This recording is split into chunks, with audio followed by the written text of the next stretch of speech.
Il s'est abattu sur le sol très violemment et très bruyamment.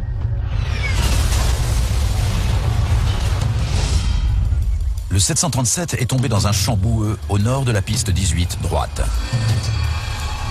L'accident ayant eu lieu juste à côté de l'aéroport, les secours arrivent rapidement. La plupart des passagers ont survécu, mais beaucoup, grièvement blessés, sont aussitôt conduits vers les hôpitaux les plus proches. Les images du drame font rapidement le tour de la planète.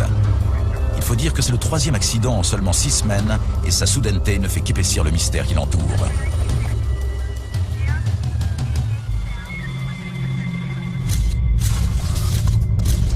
L'équivalent néerlandais du bureau d'enquête et d'analyse, qui ne tarde pas à arriver, ne va pas mener seul cette enquête. Comme l'avion est de fabrication américaine, le NTSB, le BEA américain, envoie à Amsterdam un de ses enquêteurs les plus expérimentés, Joseph Sedor. Quand un avion qui n'est pas immatriculé aux États-Unis s'écrase à l'étranger, comme celui de Turkish Airlines, les États-Unis restent quand même le pays où ont été conçus et construits la cellule, et dans ce cas les moteurs. Fuselage en 3 gros tronçons, réacteur en avant de l'épave.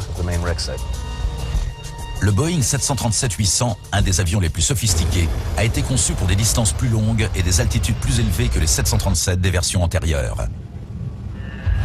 Les 737 de nouvelle génération restent les meilleurs avions jamais construits.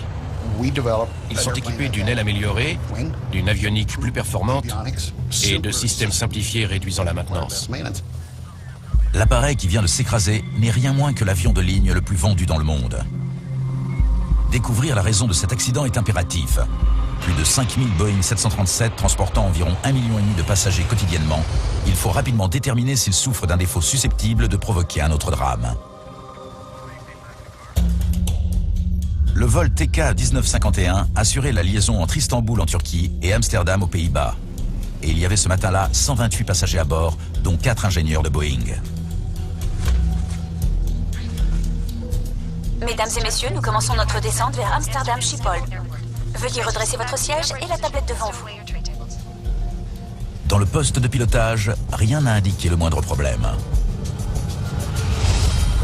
Le crash a fait 9 morts, dont 3 employés de l'avionneur et les hommes présents dans le poste de pilotage. On a des photos aériennes du site? Cet accident présente des similitudes inquiétantes avec celui du vol 38 de British Airways. Un an plus tôt, un 777 qui se posait à Heathrow avait subi une extinction de tous ses moteurs. L'appareil s'était écrasé juste avant la piste. Les pilotes avaient indiqué que les 2 réacteurs avaient cessé de fournir de la puissance juste avant l'atterrissage. Et au moment du drame de Schiphol, la raison de ce premier accident n'avait toujours pas été établie. Comme pour cette première affaire, les enquêteurs disposent de nombreux indices. L'avion et ses moteurs sont peu abîmés. Les enregistreurs de bord sont en bon état. Et il y a de nombreux survivants en mesure de décrire ce qui est arrivé. D'après eux, l'atterrissage se déroulait normalement quand l'avion a brutalement chuté avant de percuter le sol.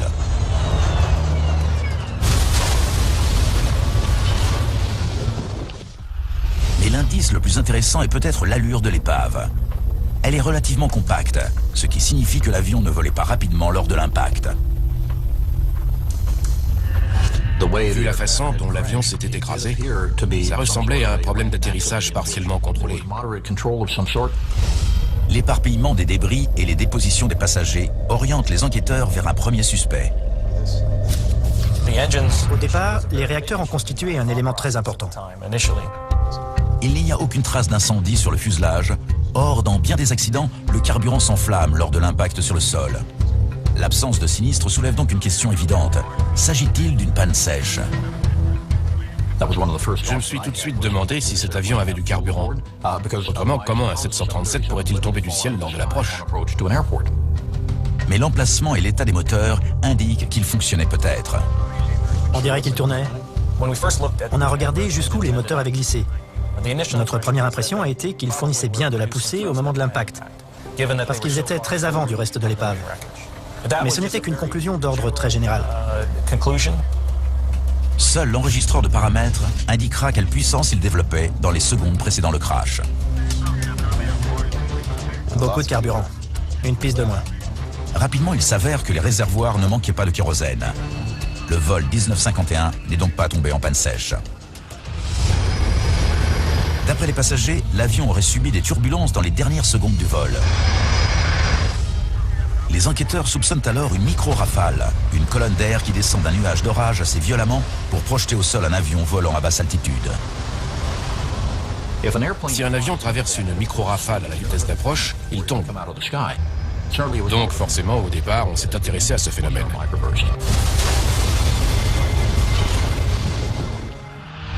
En 1985, un vol de Delta Airlines en avait été victime en atterrissant à Dallas, au Texas. L'avion avait heurté le sol juste avant la piste et 137 personnes avaient trouvé la mort.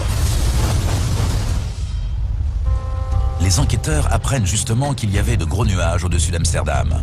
Une violente bourrasque a donc très bien pu souffler. L'enregistreur de paramètres aura consigné la vitesse du vent à l'extérieur de l'avion. Et les enquêteurs devront analyser les données pour vérifier la thèse de la micro-rafale.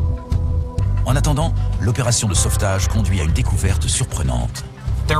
Il y avait 3 pilotes dans le cockpit, ce qui est inhabituel puisqu'il n'y en a que 2 normalement. Pourquoi y en avait-il un 3e?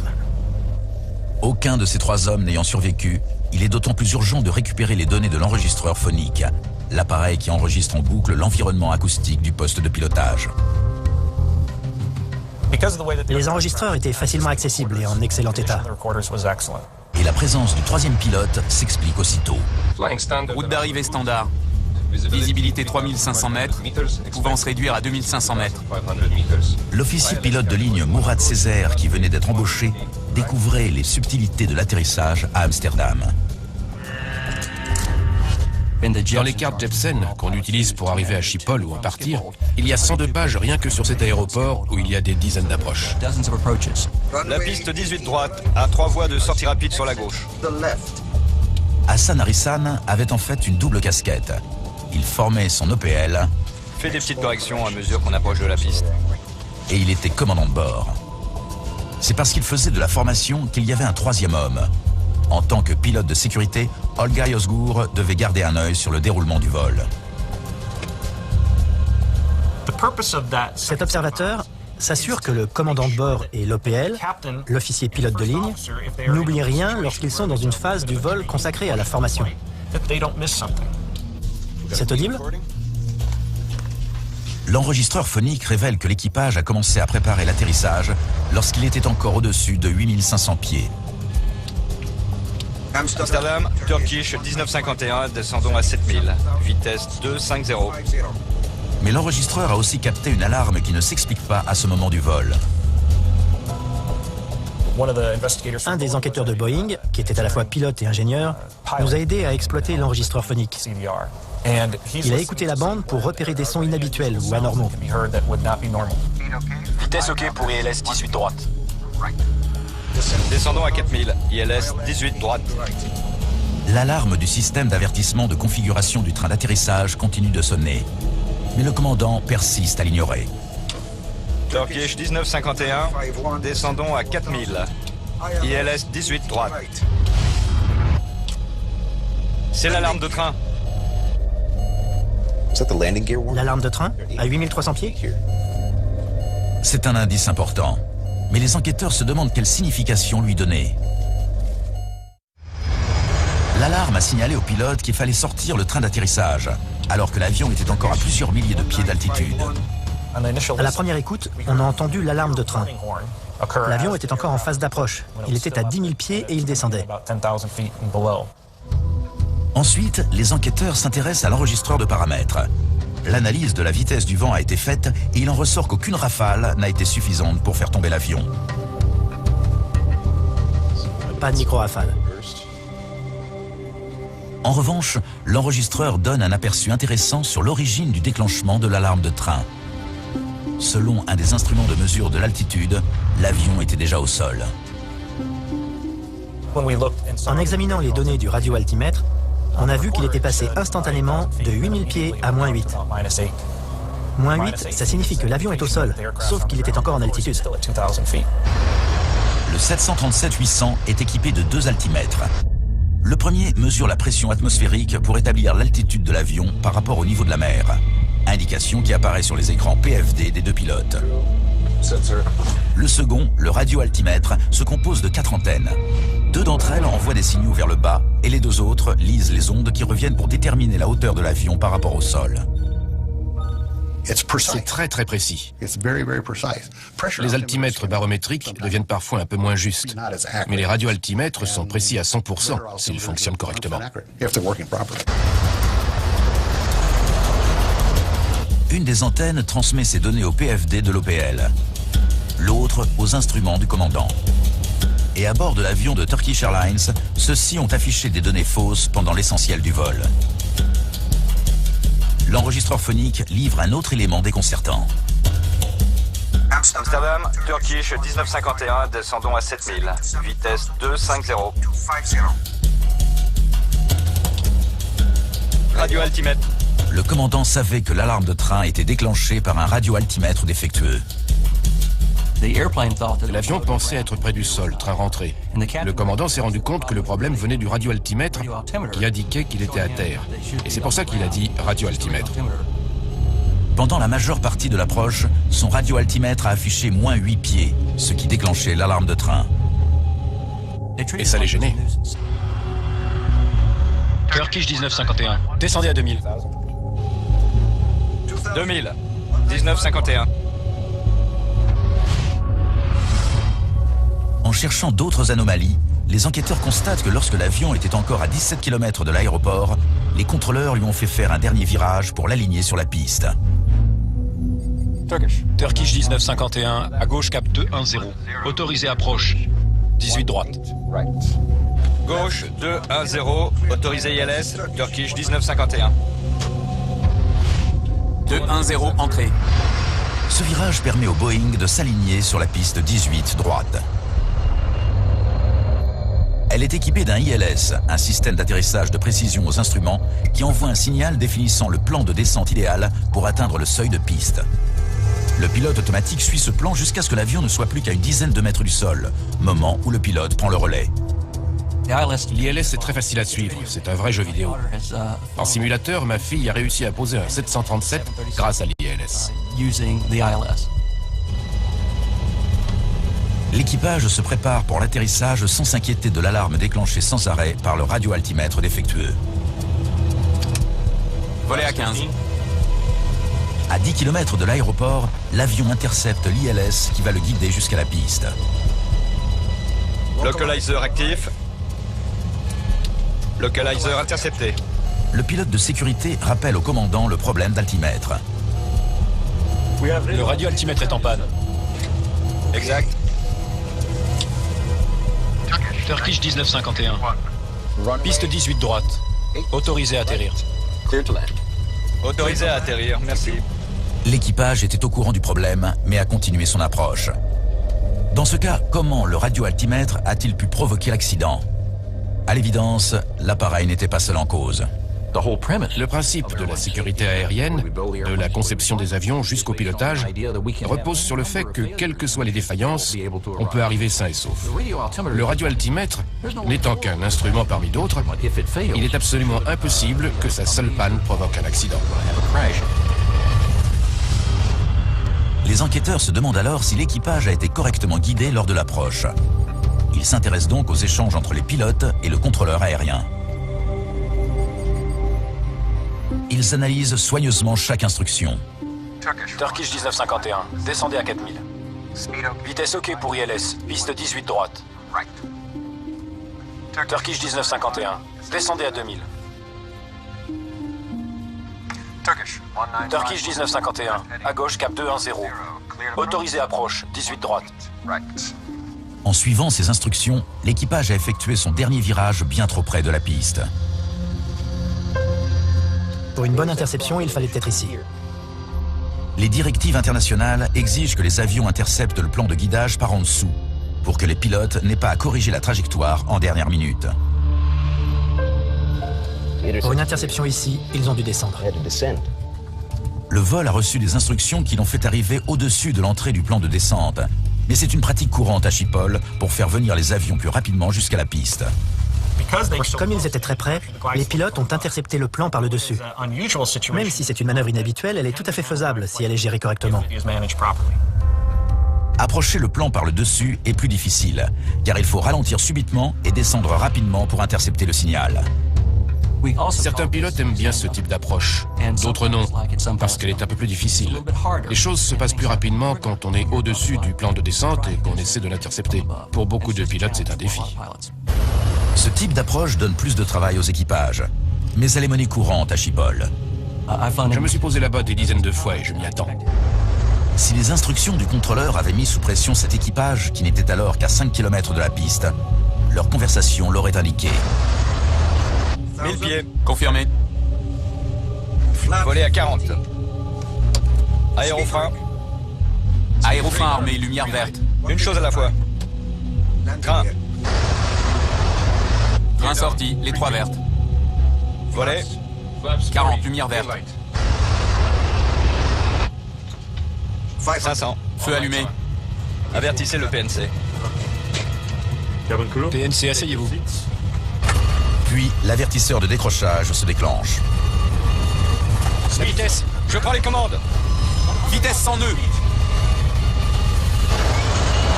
Le commandant tente de récupérer la situation, mais à seulement 400 pieds au-dessus du sol et à 1500 mètres de la piste, le 737 chute soudainement.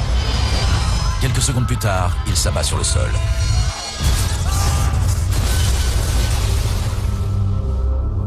Turkish 1951.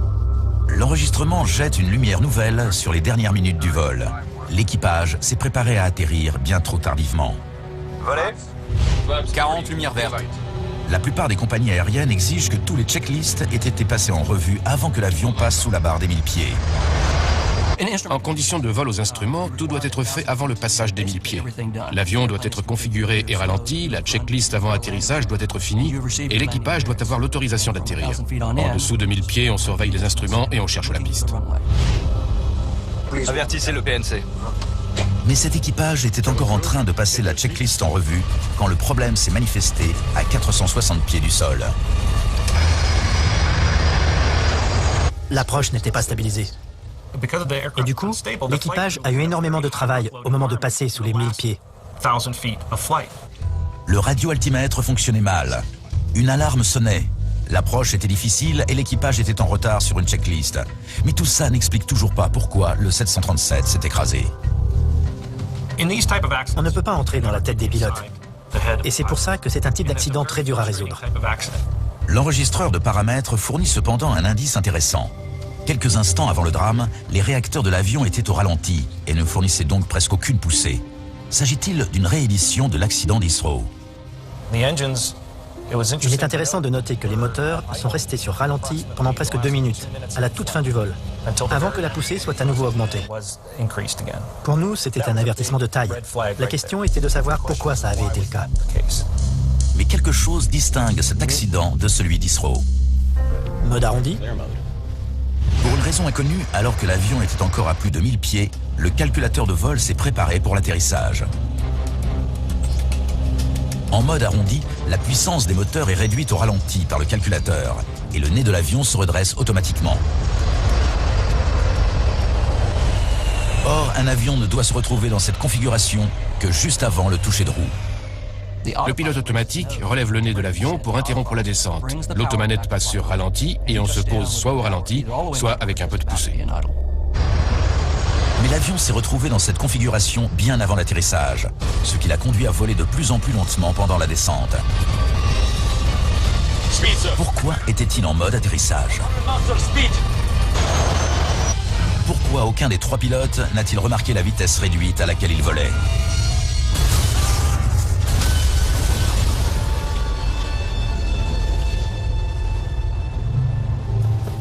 Qu'est-ce qui est arrivé quand les moteurs sont passés sur ralenti? Les ennuis semblent commencer avec la défaillance de l'altimètre. Il a fallu considérer le système dans son ensemble pour évaluer l'impact de ce -8 sur le reste de l'équipement de bord. Ça a été une des parties principales de l'enquête. Comprendre comment le pilote automatique avait utilisé cette donnée et surtout comment l'automanette l'avait exploitée. Le calculateur qui pilote l'avion se compose de 2 systèmes principaux, le pilote automatique et l'automanette. La seconde détermine la puissance des moteurs, tandis que le premier contrôle l'altitude et la direction. Ces 2 systèmes sont indépendants et un seul des 2 altimètres fournit ces renseignements à l'automanette. J'ai tout appris des radioaltimètres et de l'automanette, alors que je n'y connaissais rien. C'est alors que les enquêteurs établissent un lien entre le radioaltimètre défectueux et la puissance moteur. C'est le radioaltimètre qui fournit les renseignements à l'automanette côté commandant. Tout de suite, la suite.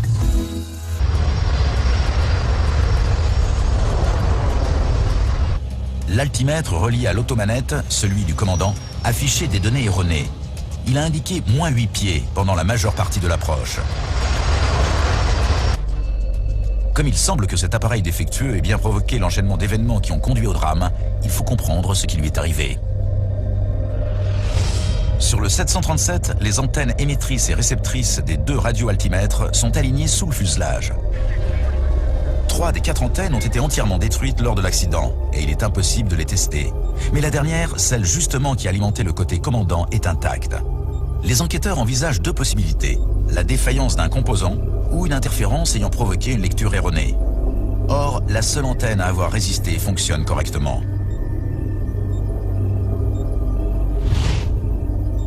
Les ordinateurs qui géraient le système marchent également, mais les techniciens constatent quelque chose de curieux. Ce n'est pas le matériel qui était à bord de l'avion au moment de sa livraison à Turkish Airlines en 2002. Cette découverte change l'orientation de l'enquête. La maintenance est un des aspects auxquels on s'est intéressé avec le plus d'attention.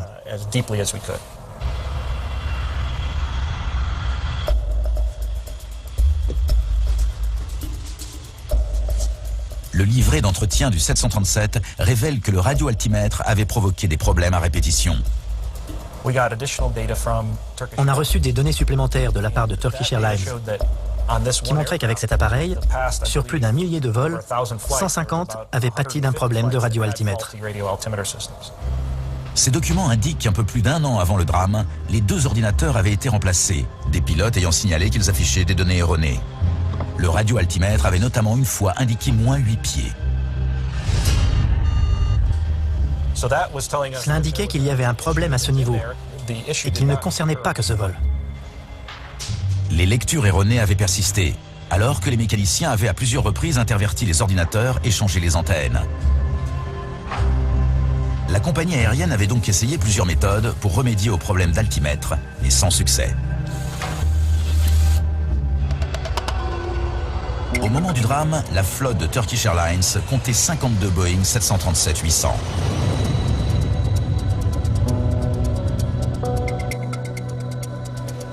Page 93. Les problèmes de radioaltimètre revenaient dans le livret d'entretien de l'avion accidenté, mais aussi dans celui des autres appareils de la flotte. Au cours des 12 mois précédant le drame, la compagnie avait enregistré pas moins de 235 anomalies sur des radioaltimètres de ces 737. Les mécaniciens avaient procédé à la réparation et au remplacement des antennes, au nettoyage des systèmes, à l'interversion et au changement des ordinateurs et à l'installation de joints de protection en cas de fuites éventuelles. On ne peut pas dire qu'ils n'ont pas essayé.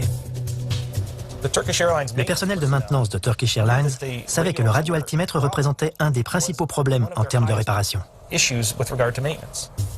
16 de ces réparations avaient été effectuées sur l'avion accidenté en février 2009. Si le problème était aussi généralisé, comment se fait-il qu'il n'ait pas provoqué d'incident avant le drame d'Amsterdam? Il n'y a pas à chercher bien loin pour constater qu'il en avait bel et bien provoqué, y compris sur cet avion. Lors de 2 vols récents, il a eu le même problème. 2 fois, au cours des 48 heures qui avaient précédé le crash, les radioaltimètres avaient affiché un chiffre négatif qui avait fait basculer l'avion en mode arrondi. Les 2 fois, l'équipage constatant le problème avait désengagé l'automanette pour atterrir en urgence en manuel.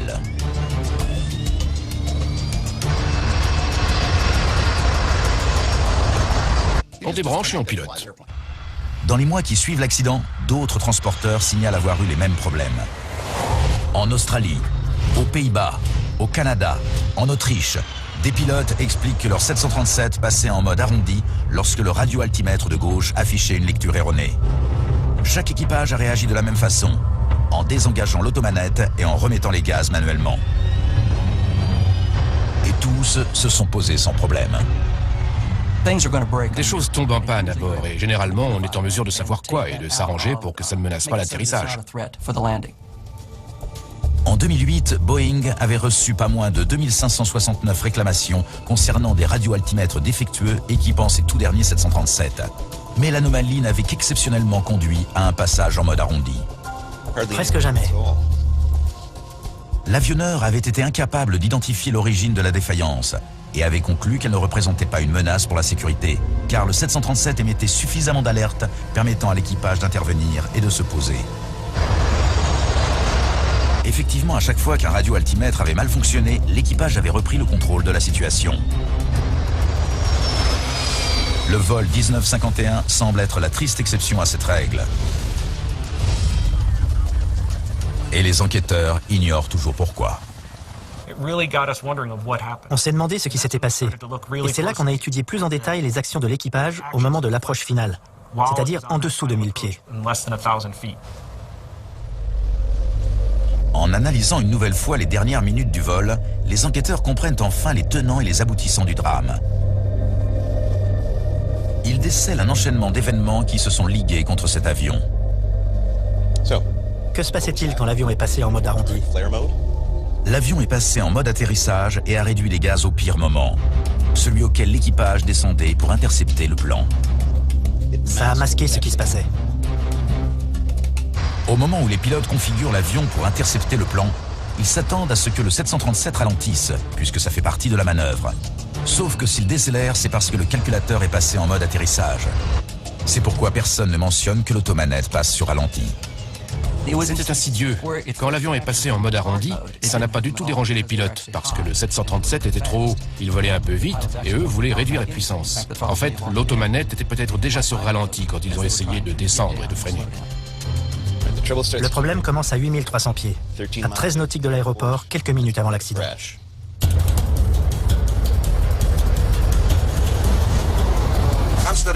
Amsterdam, Turkish 1951, descendons à 7000, vitesse 250.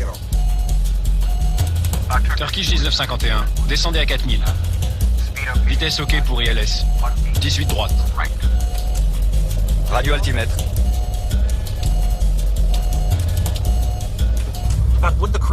L'équipage savait-il qu'à cause du radioaltimètre, l'avion allait se mettre en mode arrondi?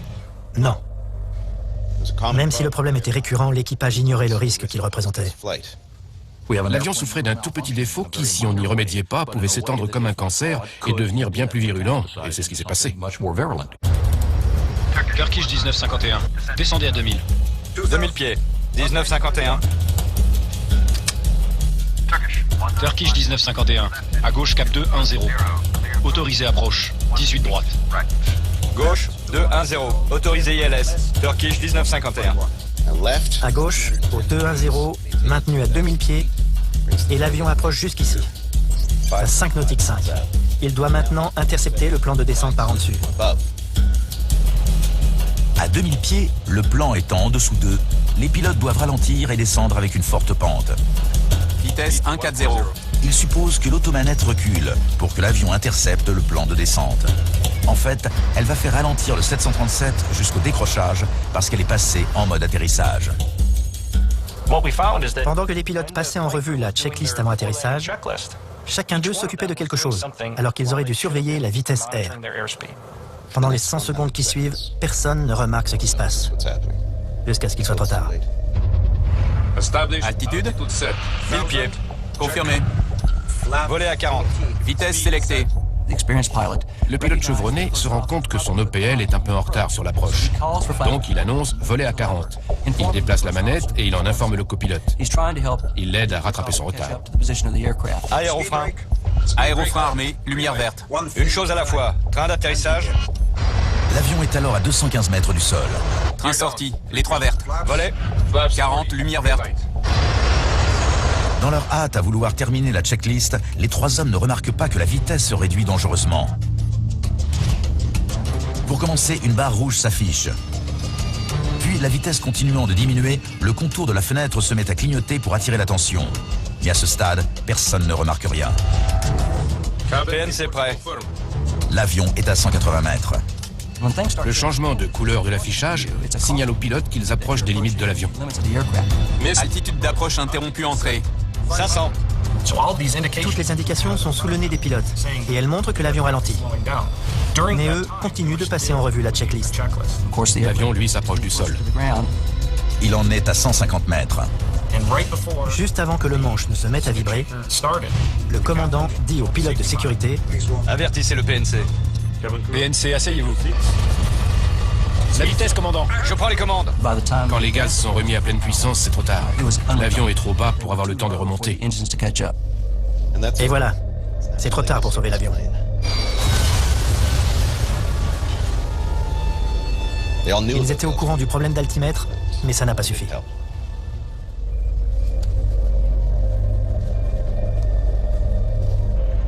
Boeing non plus n'avait pas anticipé les effets dévastateurs que ce défaut pouvait occasionner.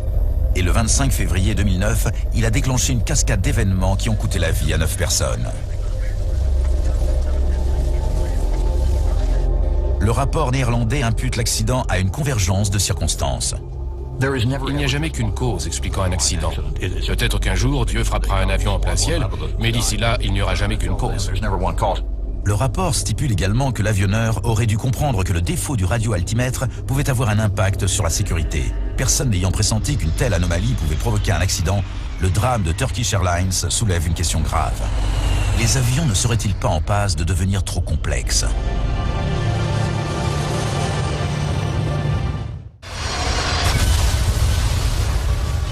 Les enquêteurs concluent que le vol 1951 s'est écrasé parce que l'équipage a mal évalué les conséquences des alertes reçues.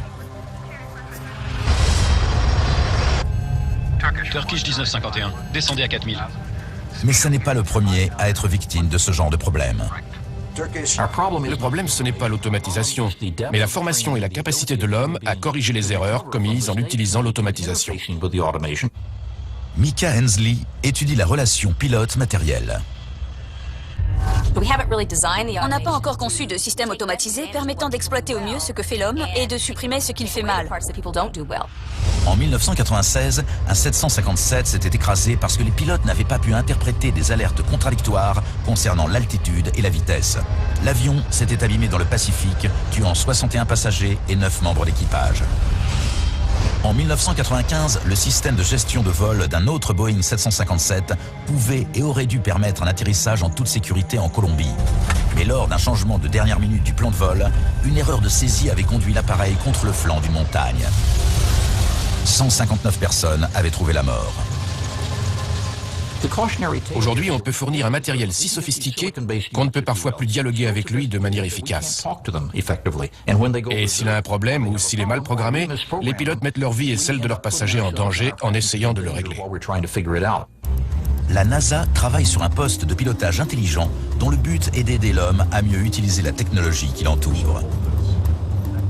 La NASA étudie des manuels de vol automatisés, des systèmes de reconnaissance vocale, des microphones sous forme de puces informatiques osseuses, des écrans d'affichage pour comprendre l'environnement terrestre, des appareils de détection d'aéronefs. Selon certains chercheurs, la meilleure technologie ne doit pas supplanter mais aider les pilotes. Intégrer l'homme et la technologie plus efficacement passe par une conception d'écran permettant de comprendre réellement ce qui se passe et plus simple à utiliser. On ne devrait pas avoir besoin d'appuyer sur 16 boutons dans 8 menus pour comprendre ce qui se passe. Il faudrait présenter les choses de manière à ce que la communication soit aussi facile qu'avec l'individu assis à côté. Boeing et Airbus, les deux plus grands fabricants d'avions de ligne du monde, ont adopté des démarches radicalement différentes.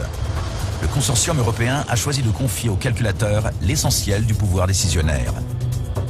Pour Airbus, empêcher les erreurs humaines consiste à s'assurer que l'avion ne fera pas quelque chose qui puisse provoquer un accident, même si l'homme le lui demande. La philosophie de l'avionneur américain consiste à confier renseignements et décisions aux pilotes.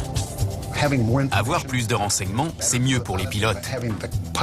Les inclure dans l'équation, si on peut dire, c'est quelque chose qui me plaît.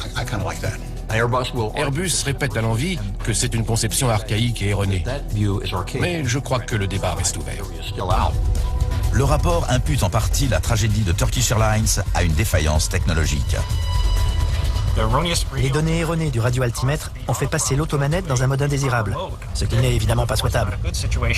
La cause de la défaillance du radioaltimètre n'a jamais été déterminée et Boeing a été sommé d'améliorer sa fiabilité. On a appris beaucoup de choses sur le radioaltimètre et sur les effets qu'il exerce sur l'automanette. Boeing travaille en ce moment même sur des améliorations de ce système qui devraient empêcher que ce genre de problème ne se reproduise. Mais le rapport incrimine aussi les pilotes qui n'ont pas remarqué que la vitesse baissait dangereusement. Ils étaient pourtant 3 à bord.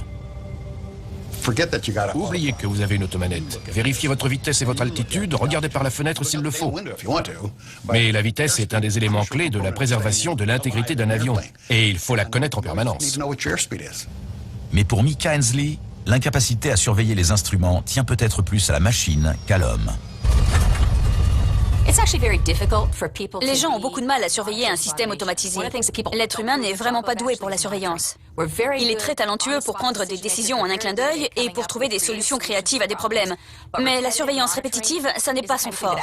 Donc, il faut concevoir des systèmes automatisés qui incluent les gens de manière à ce qu'ils soient plus actifs, plus sollicités sur le plan intellectuel. Il ne faut pas qu'ils aient juste à se demander si tel système fait ce qu'on attend de lui. Qui est l'ordinateur par excellence? Le pilote qui peut se dire « Je ne sais pas ce que ce truc fait, mais je dois l'empêcher de piloter ». Piloter votre avion, c'est sûrement la chose la plus intelligente à enseigner. Commencez par ça, sinon tout le reste ne servira à rien. Et ces hommes l'ont oublié.